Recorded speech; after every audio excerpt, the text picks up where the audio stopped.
വിൻഷോർ കൃഷ്ണയിലേക്ക് എല്ലാവർക്കും സ്വാഗതം. ഇന്ന് ശങ്കരാചാര്യരുടെ ജീവിത കഥയാണ് പറയുന്നത്. വീഡിയോ ഇഷ്ടപ്പെട്ടിട്ടുണ്ടെങ്കിൽ ചാനൽ ഒന്ന് സബ്സ്ക്രൈബ് ചെയ്യുക. നിങ്ങളുടെ അഭിപ്രായങ്ങൾ എന്തായാലും ഒന്ന് കമൻ്റായി രേഖപ്പെടുത്തുക കേട്ടോ. ശങ്കരാചാര്യരുടെ അവതാര കഥയെക്കുറിച്ച് ഇപ്രകാരമാണ് പറയുന്നത്. നമ്മുടെ പവിത്രമായ കേരള ഭൂമിയെയാണ് ശങ്കരാചാര്യരുടെ ജനനത്തിനു വേണ്ടി ആ പരമാത്മാവ് തിരഞ്ഞെടുത്തത്. ആലവായിൽ വിഷം ഭക്ഷിച്ചവൻ, അതായത് പരമശിവൻ എന്ന അർത്ഥത്തിൽ ആലുവ എന്ന പേര്. ആ ആലുവയിലെ ഭഗവാന്റെ കാലടി പതിഞ്ഞ സ്ഥലം, അതാണ് കാലടി. അത്രയും പവിത്രമായ പരമേശ്വരൻ്റെ സാന്നിധ്യം പൂർണ്ണമായിട്ടുള്ള, അതുകൊണ്ട് തന്നെ അവിടെ ഒഴുകുന്ന പെരിയാർ നദിക്ക് പൂർണ്ണ എന്ന് മറ്റൊരു പേരും കൂടിയുണ്ട്. ഇത്രയും പവിത്രമായ ആ ഒരു സ്ഥലത്താണ് ശങ്കരാചാര്യർ ജനിക്കുന്നത്. ശങ്കരാചാര്യരുടെ പിതാവായ ശിവഗുരു ചെറുപ്പത്തിൽ തന്നെ എല്ലാത്തിനോടും ഒരുതരം വിരക്തിയുള്ള ആളായിരുന്നു. അതുകൊണ്ട് തന്നെ ഗുരുകുല വിദ്യാഭ്യാസമൊക്കെ കഴിഞ്ഞതിന് ശേഷവും അദ്ദേഹം തിരിച്ച് വീട്ടിലേക്ക് പോകാൻ കൂട്ടാക്കിയില്ല. തൻ്റെ വീട്ടിൽ നിന്നും ആളുകൾ തന്നെ തിരിച്ചു കൊണ്ടുപോകാൻ വരുന്നുണ്ട് എന്നറിഞ്ഞപ്പോൾ തന്നെ ശിവഗുരു നാട് വിടുകയാണ് ഉണ്ടായത്. അങ്ങനെ നടന്ന് ക്ഷീണിച്ച് അദ്ദേഹം ഒരു മരച്ചുവട്ടിൽ കിടന്നുറങ്ങി. ആ ഉറക്കത്തിൽ അദ്ദേഹം ഒരു സ്വപ്നം കണ്ടു. അഗസ്ത്യമുനിയെയായിരുന്നു അദ്ദേഹം ആ സ്വപ്നത്തിൽ ദർശിച്ചത്. അഗസ്ത്യമുനി ഇപ്രകാരമാണ് അദ്ദേഹത്തോട് പറഞ്ഞത്: ശിവ, നീ തിരിച്ചു പോകണം. നിന്നിലൂടെ ഈ ലോകത്തേക്ക് ഒരു സന്തതി ജനിക്കാനുണ്ട്. നിന്റെ ഇപ്പോഴത്തെയുള്ള ഈ ഒരു ജീവിതം വെടിഞ്ഞ് നീ തിരിച്ച് വീട്ടിലേക്ക് പോയേ പറ്റൂ. എല്ലാ വിധത്തിലുള്ള സംസ്കാര ചടങ്ങുകളോടും കൂടിയുള്ള ഒരു ജീവിതമായിരിക്കണം നിന്റേത്. അങ്ങനെ അഗസ്ത്യമുനിയുടെ ആ വാക്കുകൾ ശിരസാ വഹിച്ചുകൊണ്ട് ശിവഗുരു വീട്ടിലേക്ക് പോവുകയാണ്. പിന്നീട് അദ്ദേഹം ആര്യാദേവിയെ വിവാഹം കഴിക്കുകയും ചെയ്തു. ആര്യാദേവി വളരെ സാത്വികിയായ ഒരു സ്ത്രീയായിരുന്നു. അങ്ങനെ അവർ രണ്ടുപേരും അങ്ങനെ ജീവിച്ചു പോവുകയാണ്. പക്ഷേ കുറേ കാലം അവർക്ക് കുട്ടികളൊന്നും ഉണ്ടായിരുന്നില്ല. എങ്കിലും അവർ അതിലൊന്നും തളരാതെ പിന്നീടുള്ള കാലവും അവർ സന്തോഷത്തോടെ അവരുടെ ആ ഒരു സാത്വികമായ ചിട്ടകളോട് കൂടി തന്നെ അവർ ജീവിച്ചു പോവുകയായിരുന്നു. അങ്ങനെ ഇരിക്കെ ഒരു ദിവസം ആ പെരിയാറിൻ്റെ തീരത്ത് വെച്ച് ഒരു വൃദ്ധ താപസൻ ശിവഗുരുവിനെ കാണുകയും വിശേഷങ്ങൾ തിരക്കുകയും ചെയ്തു. തൻ്റെ വിശേഷങ്ങൾ പറയുന്നതിനിടയിൽ തനിക്കൊരു കുഞ്ഞ് ഉണ്ടായിട്ടില്ല എന്നുള്ള ഒരു കാര്യവും ശിവഗുരു ആ വൃദ്ധ താപസനോട് പറഞ്ഞു. എങ്കിലും ആ വൃദ്ധ താപസൻ ശിവഗുരുവിനെ സമാധാനിപ്പിച്ചു. നിങ്ങളിലൂടെ ഒരു കുഞ്ഞ് ഈ ഭൂമിയിൽ ജനിച്ചേ പറ്റൂ, അതിനുള്ള ഒരു അവസരം ഭഗവാൻ തന്നെ ഉണ്ടാക്കിത്തരും എന്നൊക്കെ പറഞ്ഞതിന് ശേഷം ആ വൃദ്ധ താപസൻ അവിടെ നിന്നും നടന്നു നീങ്ങി. ആ സന്യാസി ശ്രേഷ്ഠനെ കണ്ടപ്പോൾ ശിവഗുരുവിന് മനസ്സിലായി, ഇദ്ദേഹം സാധാരണ ഒരു സന്യാസിയല്ല, ഏതോ ഒരു സർവജ്ഞാനിയാണ്. ആ സന്യാസി നടന്നു പോയതിന് ശേഷവും ശിവഗുരുവിൻ്റെ മനസ്സിൽ എന്തൊക്കെയോ ചിന്തകൾ നിറഞ്ഞു നിന്നു. അന്ന് രാത്രി അദ്ദേഹത്തിന് ഉറങ്ങാനേ കഴിഞ്ഞിട്ടില്ല. അദ്ദേഹം അറിയാതെ തന്നെ എന്തൊക്കെയോ മന്ത്രങ്ങൾ അദ്ദേഹത്തിൻ്റെ മനസ്സിൽ ഇങ്ങനെ ഉരുവിടുകയാണ്. ആ മന്ത്രത്തിൻ്റെ ധ്വനിയിൽ ശിവഗുരു ഉറങ്ങുകയാണ്. ആ ഉറക്കത്തിൽ ധവളിമയാർന്ന ആ ഒരു കൈലാസം അദ്ദേഹത്തിൻ്റെ സ്വപ്നത്തിൽ കാണുകയാണ്. കൈലാസം മാത്രമല്ല, സാക്ഷാൽ പരമശിവനെയും അദ്ദേഹം ആ സ്വപ്നത്തിൽ ദർശിച്ചു.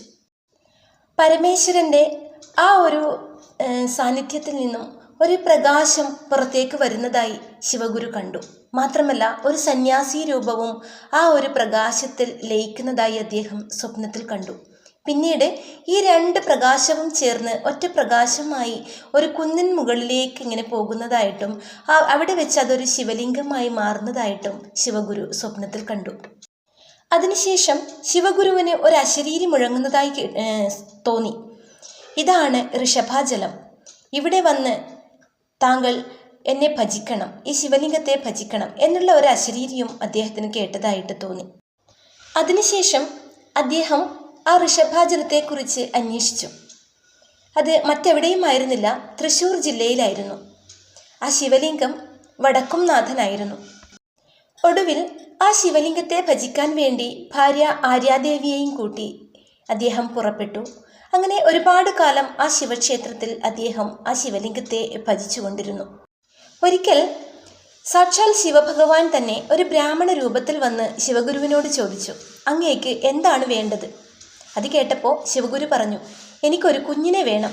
അപ്പോൾ ബ്രാഹ്മണ രൂപത്തിലുള്ള ശിവഭഗവാൻ പറഞ്ഞു, അങ്ങേക്ക് അല്പായുസുള്ള എന്നാൽ സർവജ്ഞാനിയായിട്ടുള്ള ഒരു പുത്രനെ വേണമോ, അതോ ദീർഘായുസ്സുള്ള മന്ദബുദ്ധികളായിട്ടുള്ള ഒരുപാട് പുത്രന്മാരെ വേണമോ? അപ്പോൾ ശിവഗുരു പറഞ്ഞു, അല്പായുസ്സാണെങ്കിലും സർവജ്ഞാനിയായിട്ടുള്ള ഒരു പുത്രനെ മതി. ഇങ്ങനെ ഒരു സ്വപ്ന ദർശനത്തോടു കൂടി ശിവഗുരു പെട്ടെന്ന് എഴുന്നേറ്റ് ആ ഒരു രാത്രി ധ്യാനത്തിൽ മുഴുകി അങ്ങനെ കഴിച്ചുകൂട്ടി. അങ്ങനെ കുറച്ച് ദിവസങ്ങൾക്ക് ശേഷം ആര്യാദേവി ഗർഭിണിയാണെന്നുള്ള വിവരം അറിഞ്ഞു. അങ്ങനെ വൈശാഖ മാസത്തിലെ ഒരു പുണ്യനാളിൽ ആ കുഞ്ഞ് ജനിച്ചു. സാക്ഷാൽ ശിവഭഗവാൻ അനുഗ്രഹിച്ച് നൽകിയ ആ ഒരു കുഞ്ഞിന് ശിവഭഗവാന്റെ പേര് തന്നെ ഇടാമെന്ന് അദ്ദേഹം വിചാരിച്ചു. അങ്ങനെ ശ്രീശങ്കരൻ എന്നുള്ള പേര് അദ്ദേഹം ആ കുഞ്ഞിന് ഇടുകയും ചെയ്തു. അങ്ങനെ ഒരു 5 വയസ്സാകുമ്പോൾ തന്നെ പല അത്ഭുതകരമായ മാറ്റങ്ങളും ആ കുഞ്ഞിൽ കണ്ടു തുടങ്ങി. ശിവഗുരു എന്തിനെക്കുറിച്ച് സംസാരിക്കുമ്പോഴും വളരെ ആധികാരികമായി അതിനെക്കുറിച്ചൊക്കെ സംസാരിക്കുമായിരുന്നു 5 വയസ്സ് പോലും ആകാത്ത ആ കുഞ്ഞു ബാലൻ. അപ്പോൾ ശിവഗുരു ചോദിക്കും, കുഞ്ഞെ, നിനക്കിതൊക്കെ എങ്ങനെയാണ് അറിയുന്നത്? അപ്പോൾ ആ ബാലൻ പറയും, അങ്ങ് തന്നെയാണ് ഇതൊക്കെ എനിക്ക് പഠിപ്പിച്ചു തന്നത്. എന്നെ ഗർഭാവസ്ഥയിലിരിക്കുമ്പോൾ എൻ്റെ അമ്മയോട് ഇതുപോലുള്ള ഒരുപാട് കാര്യങ്ങൾ സംസാരിക്കുന്നത് ഞാൻ അമ്മയുടെ ആ ഒരു ഗർഭാവസ്ഥയിൽ നിന്ന് തന്നെ കേട്ടിരുന്നു. അങ്ങനെയാണ് എനിക്കിതിനെക്കുറിച്ചൊക്കെ മനസ്സിലായത്. തൻ്റെ കുഞ്ഞിൻ്റെ ആ ഒരു അനുഭവജ്ഞാനം മനസ്സിലാക്കി തൻ്റെ കുഞ്ഞിനെ ഒരു ഗുരുവായി കണ്ട് പ്രണമിച്ചു എന്നൊക്കെയാണ് പറയുന്നത്.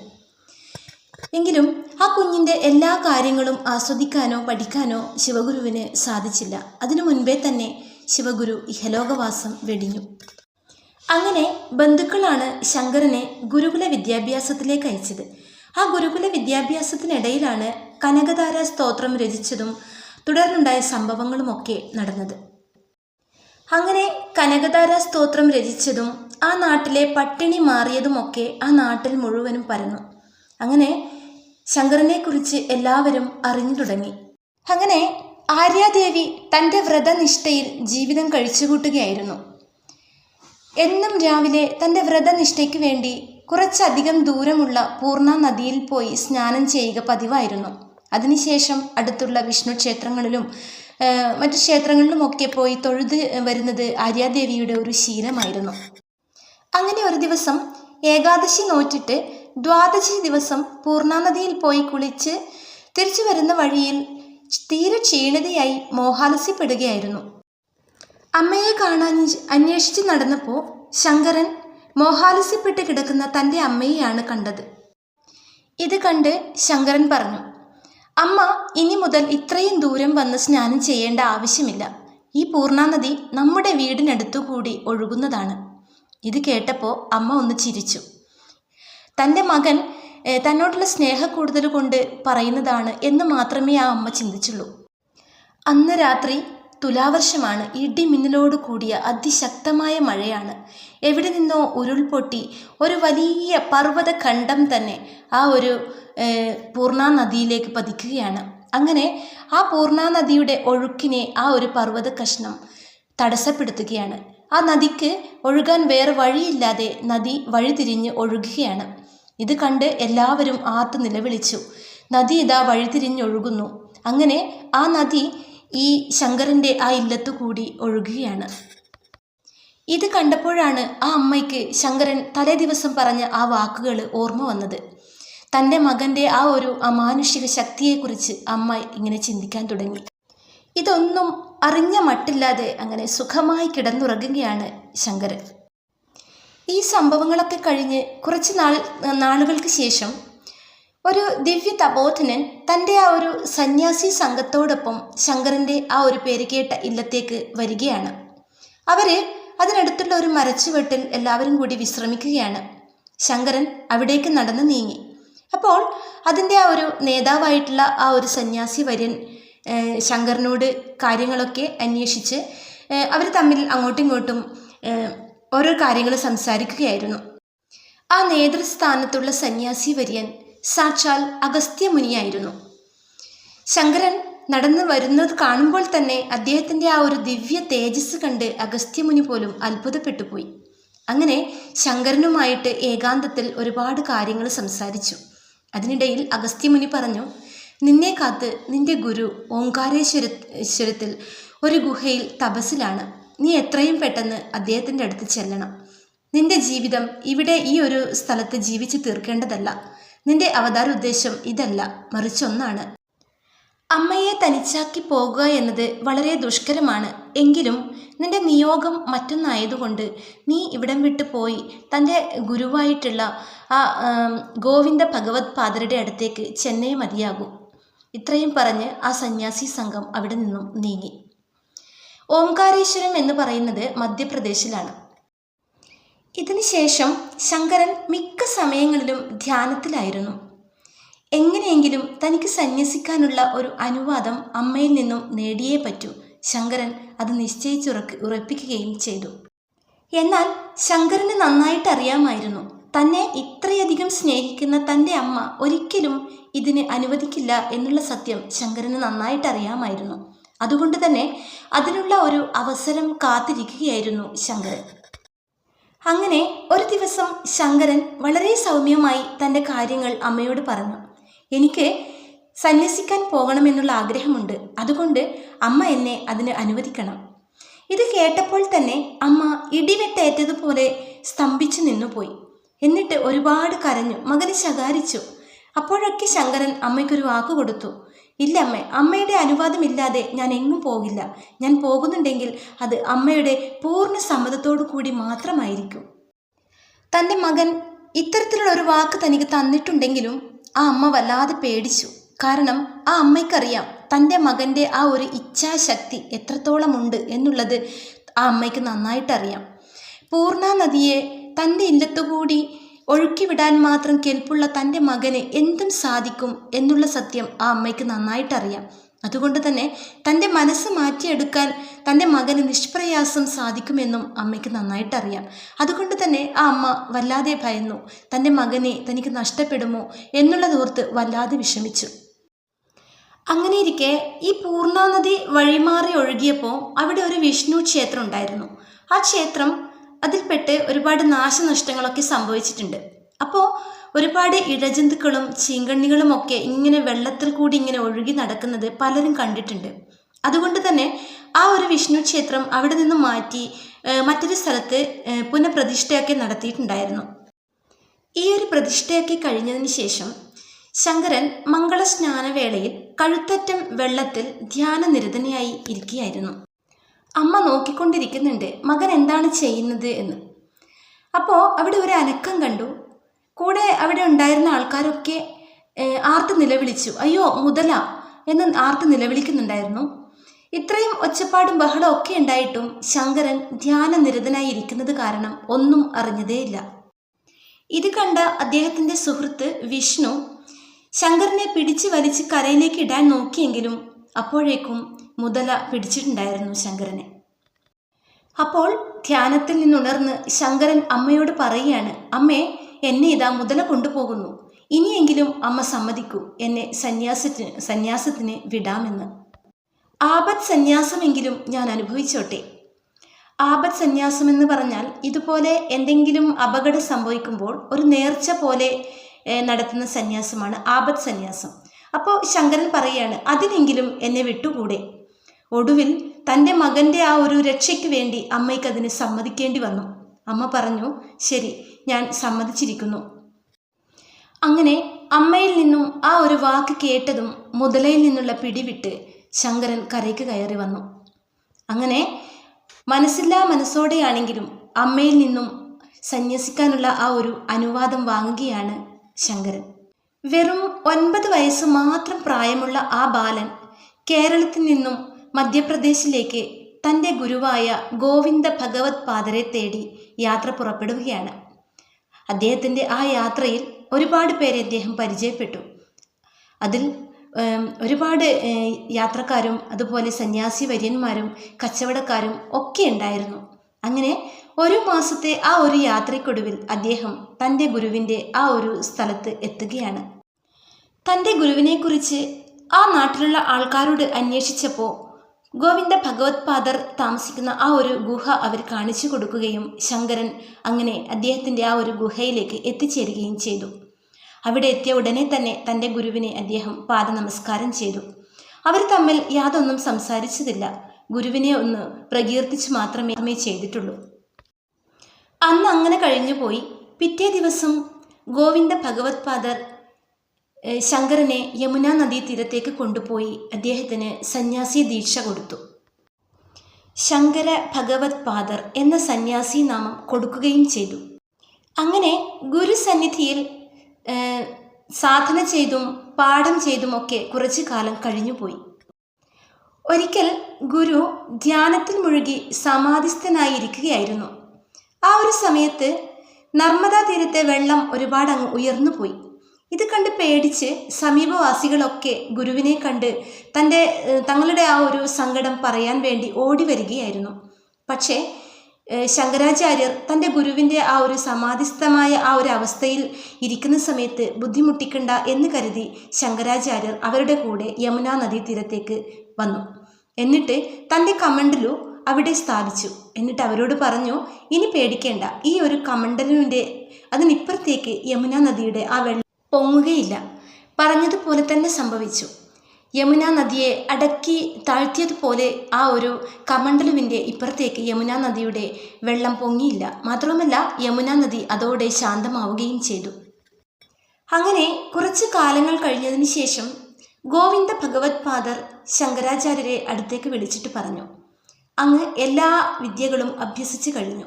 ഇനി ലോകമംഗളത്തിനായി യാത്ര തിരിക്കണം. അങ്ങയുടെ യാത്രയിൽ അങ്ങ് ആർജിച്ചെടുത്ത എല്ലാ വിദ്യകളും മുമുക്ഷുക്കൾക്ക് വേണ്ടി പറഞ്ഞു കൊടുക്കണം. അതായത് മോക്ഷം ആഗ്രഹിക്കുന്നവർക്ക് വേണ്ടി പറഞ്ഞു കൊടുക്കണം.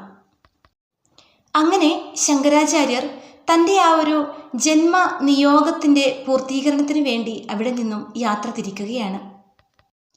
അങ്ങനെ കാശിയിൽ വസിക്കുന്നതിനിടയിൽ ശങ്കരാചാര്യരുടെ പ്രഥമ ശിഷ്യനായ സനന്ദനൻ അദ്ദേഹത്തെ കാണാൻ വന്നിരുന്നു. സനന്ദനൻ ഒരു തീവ്ര വൈരാഗ്യമായിരുന്നു. അതായത് അദ്ദേഹം ഇപ്പോൾ ഒരു യുവാവായിരുന്നു. ആ ഒരു സമയത്ത് തന്നെ എല്ലാത്തിനോടും ലൗകിക ജീവിതത്തിനോട് വിരക്തിയുള്ള ആളായിരുന്നു. സനന്ദനൻ കുറച്ചുനാൾ ആചാര്യരുടെ പ്രഭാഷണങ്ങളൊക്കെ കേട്ട് അദ്ദേഹത്തിൻ്റെ കൂടെ കൂടി. എന്നിട്ട് പറഞ്ഞു, ദയവായി എന്നെ അങ്ങയുടെ ഒരു ശിഷ്യനായി കണക്കാക്കണം. അങ്ങയ്ക്ക് മാത്രമേ എന്നെ ഉദ്ധരിക്കാൻ സാധിക്കുകയുള്ളൂ. ഈ സനന്ദനനാണ് പിന്നീട് പത്മപാദർ എന്ന പേരിൽ അറിയപ്പെട്ടത്. ഈ പത്മപാദർ എന്നുള്ള ഈ ഒരു പേര് വരാൻ കാരണം ഈ ഒരു സംഭവമാണ്. ഒരിക്കൽ സനന്ദനൻ അളകനന്ദ നദിയുടെ അങ്ങേക്കരയിൽ ഇരുന്ന് ആചാര്യരുടെ തുണിയൊക്കെ ഒന്ന് അലക്കുകയായിരുന്നു. ആചാര്യൻ നദിയുടെ മറു സൈഡിലാണ്. ഒരുപാട് ആഴമുള്ള ആ ഒരു ഭാഗത്തായിരുന്നു രണ്ടുപേരും രണ്ട് അറ്റത്തായിട്ട് ഉള്ളത്.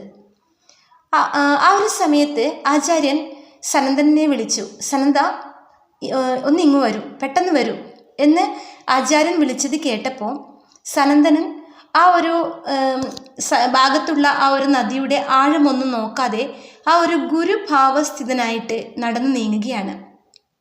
ഇത് കണ്ട് സമീപത്തുണ്ടായിരുന്ന ആളുകളൊക്കെ പറയാണ്, അരുത്, അതൊരു നിലയില്ല കയമാണ്, അങ്ങനെ വന്ന് ആപത്തുണ്ടാക്കരുത്. പക്ഷേ സനന്ദനൻ ഇതൊന്നും കേട്ടതുപോലും ഭാവിക്കാതെ ഇങ്ങനെ നടന്നു നീങ്ങുകയാണ്. അങ്ങനെ ആ നടന്നു വന്ന ആ ഒരു വഴിയിലുള്ള ജലമൊക്കെ താമര പോലെയായി എന്നാണ് പറയുന്നത്. അങ്ങനെ സനന്ദനൻ നടന്നു നടന്ന് ആചാര്യരുടെ അടുത്ത് എത്തുകയാണ്. സനന്ദനോട് ആചാര്യൻ പറഞ്ഞു, ഗുരുവിനോടുള്ള ഭയഭക്തി ബഹുമാനം എന്താണെന്ന് നീ ലോകർക്ക് കാണിച്ചു കൊടുത്തു. അതുകൊണ്ട് ഇനി മുതൽ നീ പത്മപാദർ എന്ന പേരിൽ അറിയപ്പെടും. പിന്നീട് ആചാര്യൻ്റെ രണ്ടാമത്തെ ശിഷ്യനായിട്ട് വന്നത് ആചാര്യൻ്റെ കൂടെ തന്നെ കാലടിയിലുണ്ടായിരുന്ന വിഷ്ണു ശർമ്മ എന്ന ആ ഒരു ബാലനായിരുന്നു. ശങ്കരാചാര്യരെ മുതല പിടിച്ച ആ ഒരു സമയത്ത് ആ മുതലയിൽ നിന്നും രക്ഷിക്കാൻ വേണ്ടി ശ്രമിച്ച ആളായിരുന്നു വിഷ്ണു ശർമ്മൻ. ചന്ദനം ചാരിയാൽ ചന്ദനം മണക്കും എന്ന് പറഞ്ഞതുപോലെ ശങ്കരാചാര്യരുടെ ആ ഒരു സാമീപ്യം തന്നെ വിഷ്ണു ശർമ്മനെ ആകെ ഒരു പുണ്യാത്മാവായി മാറ്റിയിരുന്നു. ചെറുപ്പത്തിൽ തന്നെ എല്ലാത്തിനോടും ലൗകിക ജീവിതത്തിനോടുമൊക്കെ വിരക്തി തോന്നിയിട്ടുള്ള ആളായിരുന്നു വിഷ്ണു ശർമ്മൻ. അതുകൊണ്ട് തന്നെ വീട്ടുകാർ വിവാഹമുറപ്പിച്ചപ്പോൾ ഇതിനൊന്നും എനിക്ക് പറ്റില്ല എന്ന് പറഞ്ഞ് വീട്ടിൽ നിന്നും ശങ്കരനെ തേടി കാലടിയിൽ നിന്നും യാത്ര പുറപ്പെടുകയാണ് വിഷ്ണു ശർമ്മൻ. അങ്ങനെയാണ് കാശിയിൽ നിന്നും ശങ്കരാചാര്യരെ കണ്ടുമുട്ടുന്നത്. തൻ്റെ ആ പഴയ കൂട്ടുകാരനെ കണ്ടപ്പോൾ തന്നെ ആചാര്യൻ തിരിച്ചറിഞ്ഞു. അദ്ദേഹത്തെ വളരെ സന്തോഷത്തോടു കൂടി അദ്ദേഹം സ്വീകരിക്കുകയും ചെയ്തു. പിറ്റേ ദിവസം തന്നെ വിഷ്ണു ശർമ്മൻ്റെ ആഗ്രഹപ്രകാരം തൻ്റെ ഒരു ശിഷ്യനായി തൻ്റെ ആ ഒരു ദീക്ഷ നൽകി ചിൽസുഖൻ എന്ന നാമധേയവും കൊടുത്ത് അദ്ദേഹത്തെ സ്വീകരിച്ചു. ശങ്കരാചാര്യരുടെ ജീവിതകഥ ഇവിടെ തീരുന്നില്ല. ഇതിൻ്റെ ബാക്കി അടുത്ത വീഡിയോയിൽ പറയുന്നതാണ്. ഇത്രയും നേരം ക്ഷമയോടെ കേട്ടിരുന്ന എല്ലാവർക്കും നന്ദിയുണ്ട്. തൽക്കാലം ഇവിടെ നിർത്തുകയാണ്.